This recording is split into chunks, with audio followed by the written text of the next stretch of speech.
ñu ngi leen di nuyu di leen jaajëfal yéen di suivre chaîne bi di Xalaat TV ñu leen di dalalaat ci seen jàngatu bés bi. tey dañu ñëw ci benn information boo xam ni am na lu ji jotoon partagé suñu page Facebook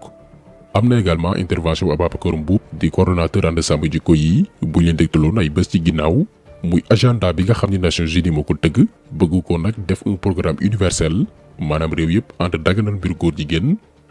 waaye ngir loolu mën a antu kuréel googee muy Nations Unies ci lëkkaloo ak beneen mbootaay bu ñu naan PGA action parlementaire globale dañuy liggéey ak ñu ñuy wooye ay ndawal réew maanaam ay député ndax ku ne xam ne ni légaliser mbaa criminaliser wàllum góor jigéen ay loi ñu koy définir loi yooyu noonu fan lañ koy tëggee assemblée nationale ak ñi ñuy wooye ay député ñii nag la waa PGA ànd ak Nations Unies di lëkkaloowal ay député sénégalais ñoo ngi ci biir tàmbalee ko ci Moustapha Niass mi nga xam ni depuis ba ñoom Mamadou Lamine Diallo déposé proposition de loi bi war a daan góor jigéen yi da cee dëgg tànkam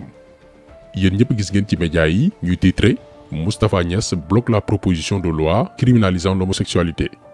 Moustapha Niass téye na proposition de loi bi nga xam ni moo war a daan góor jigéen yi ndax tamit ku ëmb sa sànqal ëmb la sutura lii la wolof wax te ki jiite assemblée nationale lekk na avance boo xamante nii xamul fu mu koy yàkkalee keneen ki njëkkoon cité itam ñun ñii ay bés ci ginnaaw ne lan moo tax ñu ne criminaliser wàllum góor jigéen rek mu mel ni kuñ ne tey nga dee di tëb di dal muy Djibril War. Nous sommes dans un état de droit et la Constitution a bien proclamé que la personne humaine est sacrée et que l'État a le devoir et l'obligation non seulement de la respecter mais de la protéger. La souveraineté c'est le peuple, c'est la Constitution qui le dit mais góor ñi mu ñu taxaw rek nekk à la place de l'État di àtte ay nit di jiñ ay nit du nekk xam nga léegi naa ay aar jikko mais aar jikko kay bi ñu njëkk mooy mandu jël ay doomu jàmbur jàpp ay nit ne jiñ Sénégal ku torox rek sa moromu góor bu réussir rek nga di góor jigéen la wala franc-maçon bu dee jigéen day sëy ak jigéen mais ban Sénégal la ñu nekk ñi fi nekkoon bu yàgg ba suñu sëriñ yàgg ya mais pratiquement xanaa ko ñi fi nekk ñoo gën mais c'est pas ça moi je le dis je le réclame dëkk bu dee yow nee nga jullit nga wala nit yu yàlla nga wala demee da ngay mandu mais ku manduwul la nga mën a joxe ay leçons da ngay xëy gis ne tu l'accuses comme ça am na pas d'arc-en-ciel arc-en-ciel kay asamaan la jógee bu doon léegi asamaan léegi suñu borom mooy jël di ko jégaleel ñoo xam ne da ngeen di tooñ kay moi je comprends plus. moom aussi mi ngi ci liste député yi waa PGA ak Nations Unies sant ngir ñu daganal góor jigéen Sénégal daañu leen liiral yéen ci poñu programme boobee ngeen xam point par point lan la ñu sant député yi. moom Djibril War ak beneen député également daa ci ñëw bañ na ko bàyyi membre permanent wu PGA lañ ndax dafa am ñoo xamante ni bokkuñ PGA mais di défendre programme bii am ñeneen ñoo xam ne itam carte membre ngir daganal góor jigéen lañu yor Djibril War ci ñooñu la bokk. kon comprendre leen lan moo tax proposition de loi bi dugg assemblée ci même jour bi mu tàmbali xataraayu mel ni dëmm buy jëfru ci biir gaay la bokk. bërki démb également ci benn plateau Seneweb. léegi c'est bon bu mu def loolu de na wax sur l'homosexualité. léegi waaw léegi waxal sur l'homosexualité. du ma si wax. ñu bare bari comprendre ñu lan moo tax Dame Mbodj laaj waa ji mu wax ci mbiru góor jigéen. Dame membre ànd sàmm jikko yi la il fait partie des intellectuels debout ñi nga xam ne gannaaw bañ jàngee ci école nasaraan sii wëlbatiku di ci jàngale dañoo toog ci seeni aada ak diine toog ci seeni valeur. donc Dame en tant que membre ànd sàmm jikko yi mi ngi liste député yi nga xamante ni ñi ngi liggéey ak waa PGA ngir daganal góor jigéen ci Sénégal ak àdduna gépp laaj bi mu laaj tëbul rek posé ko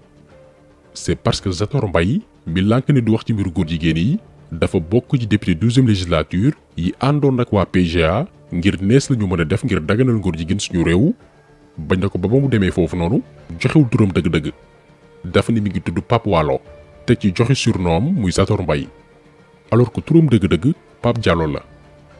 donc moom itam comprendre leen lan moo tax Dame tëb rek na ko waxal ci mbiru góor jigéen yi ndax Dame xam ne ne xew waa ji lànk ne du ci wax c'est parce que dafa lekk avance su gars yi. sànq ba la dagguma la bàyyi ma wax s'il te plaît ñoo ngi ci fin bi non s'il te plaît rek non tu as l'habitude fin bi bëgg indi ay problème non est-ce que du sujet bi ñuy bëgg a dugal nga nekkul à l'aise vraiment du ma yàqal nit ñi c'est bon bu mu def loolu de na wax sur l'homosexualité léegi waaw léegi waxal sur l'homosexualité du ma si wax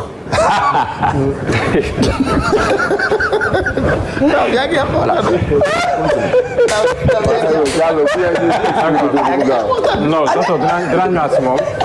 docteur Gningue sa position sur l'homosexualité bon donc lii moo nekk di am Sénégal te lu bari ci askan wi xamuñ li xew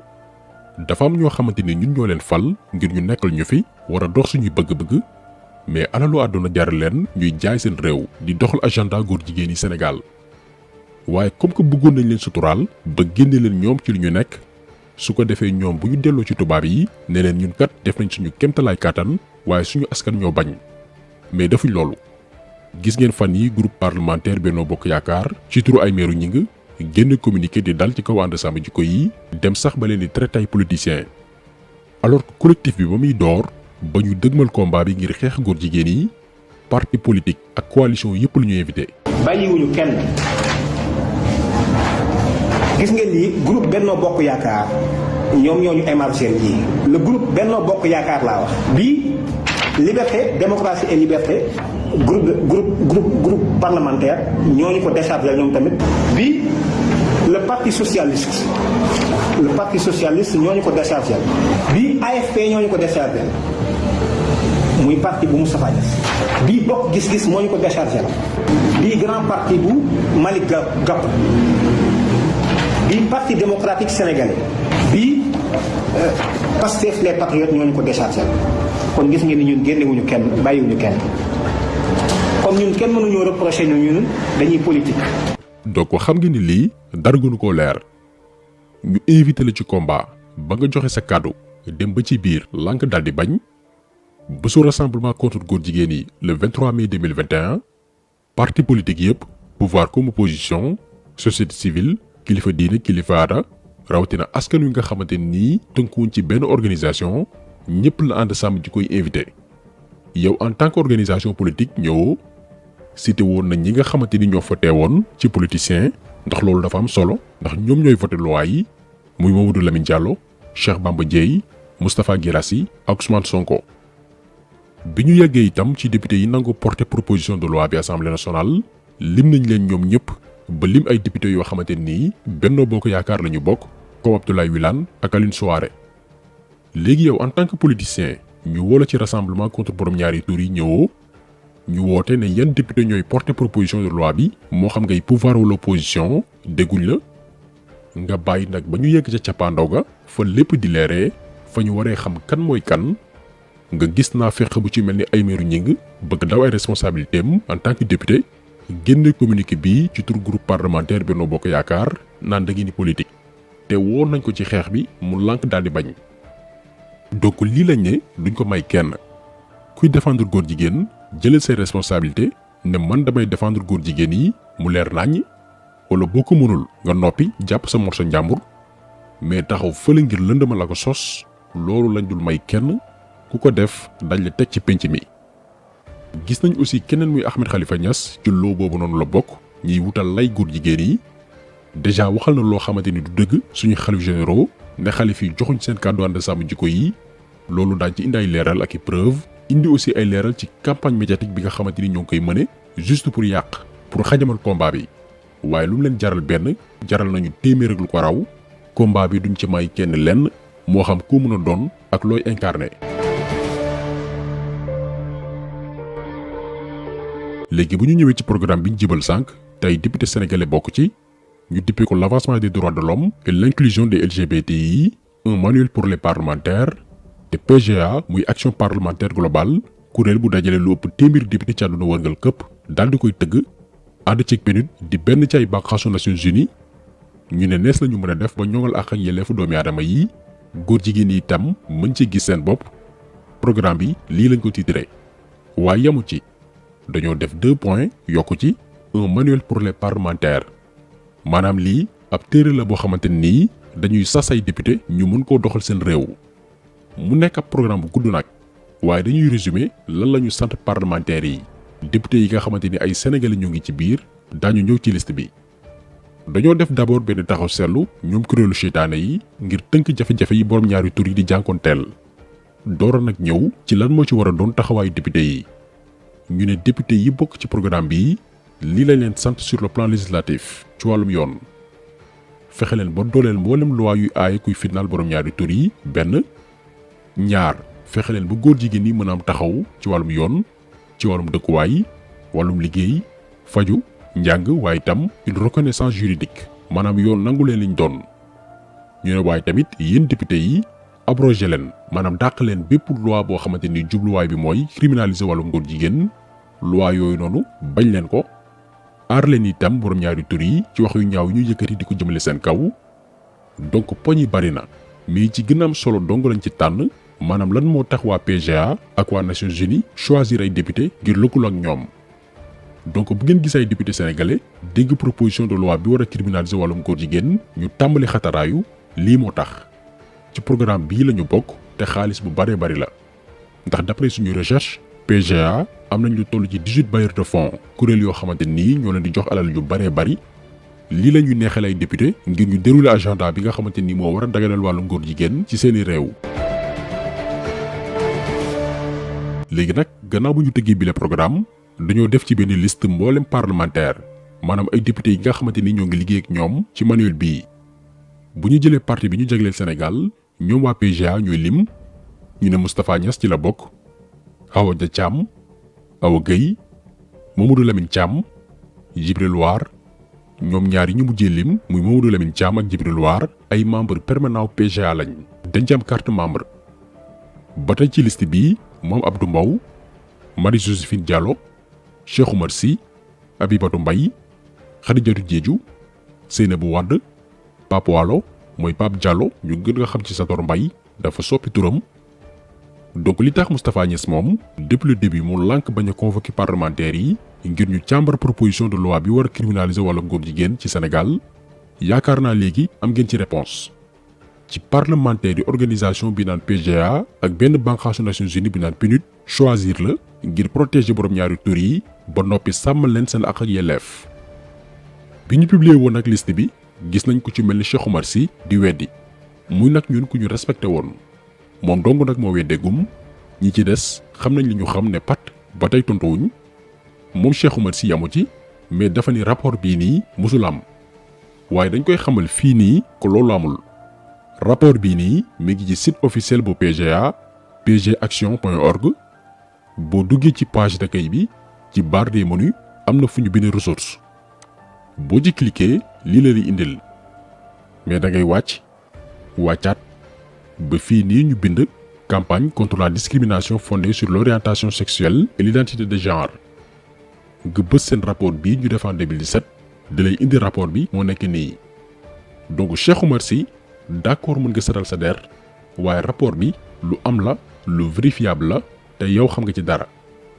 kon kalaameel waa PGA yi def seen rapport ba noppi bàyyi lu ëpp téeméeri député tudd la ci yow ak sa yeneen naataangoo te képp ku ci am looy weddi du ñun ngay adressé wu da ngay def déclaration en français wala en anglais ndax weddi ci wolof yomb na tubaab yi duñu xam looy wax mais defal démenti defal vidéo sur les langues internationales jàkkaarloo ko waa PGA ne leen ànduma ak yéen bokkuma ci seen programme bi mu leer naññi ñun duñu fiyewu ci ay apparence naan diw ku yiw laaj fii la bokk ak dafay jaamu yàlla déedéet jëf mooy nattukaayu melokaanu doomi aadama waa AFP ñi ngi nii ba ànd sàmm ji koy wootee ngir xeex góor jigéen yi dañoo signé moo nekk nii ngeen di seen mel ni kuy xeex borom ñaari tur yi